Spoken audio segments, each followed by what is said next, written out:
I call Gareth Hughes. Kia ora, Mr Chair. Na mihi nui, kia koutou, kia ora. As someone to answer Carmel Sepuloni's question, who has a student loan and who was a student last year, I'm excited about the opportunity to participate in this debate. I'm going to talk a little bit about the reasons why the Green Party are opposing this bill. I first started studying back in 2000 towards a Bachelor of Arts at Victoria University, and of course because my parents aren't wealthy, I had to get a student loan.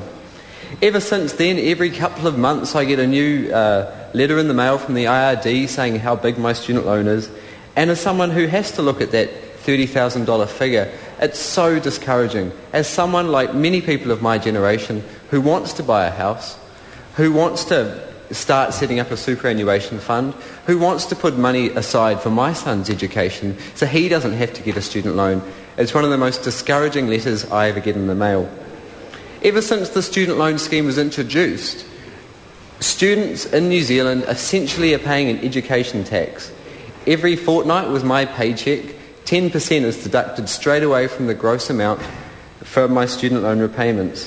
What we're talking about in this bill, for some, is like a tax increase. I'd like to congratulate the decision made back in 2005 to reduce the interest paid on student loans. When I first started studying in 2000, I had to pay interest while I was studying. I thought this was ridiculous.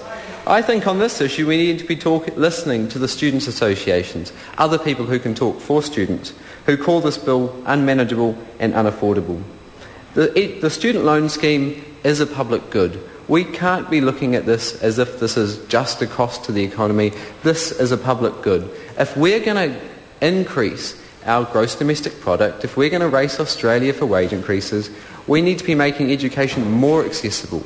We need more people getting skilled if we're going to live in a sustainable and innovative economy. So looking at this bill makes some changes to the student loans, some good, some alright and some bad. First, the good. The bill extends interest-free loans to borrowers who are Niue, the Cook Islands, Tokelau or the Ross Dependency, or to students enrolled with a New Zealand education provider or engaged in full-time study overseas under a formal exchange program. This is a good move and extends the interest-free student loans provision, which was such a benefit to me, to our other students. This supports our Pacific neighbours and builds stronger relationships. The alright. This bill replaces the interest rate, where applicable, and is set by formula.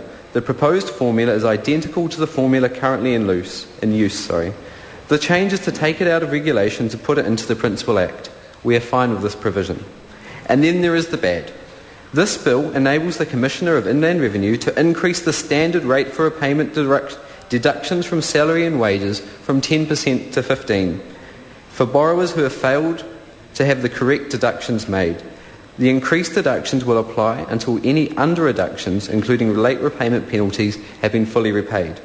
Compulsory student loan repayments already kick in at a very low threshold. Increasing the deduction to 15 cents on the dollar will have a severe impact on some borrowers, their families and their children. The current threshold is set at $19,084 gross. I ask any member in this House if they could survive on seeing 15% of their income, of their gross income, going straight back to IRD on top of GST increases, rent, food, other costs. For some, this is another tax increase that they're going to be seeing this year. $19,084 is a very hard amount to live on, and I'd ask any member in this House if they could live on that amount. So what we need to do with this bill... So the Green Party believes the student loan scheme is already a heavy burden on many students on low incomes and students who do not get high-paying jobs after they leave. We oppose all initiatives which increase that burden. So despite the useful technical amendments, and we support the idea that students in the Cook Islands, Tokelau and others should get the benefit of interest-free student loans, we will not be supporting this bill. Before I take the next call, can I just say to the member, when you go for the call, you must remain standing, because if you were to sit down, you forfeited your right. I knew you were going for the call, so I was happy to give it to you, but in future, so well done. I call the Honourable David Cunliffe. Thank you.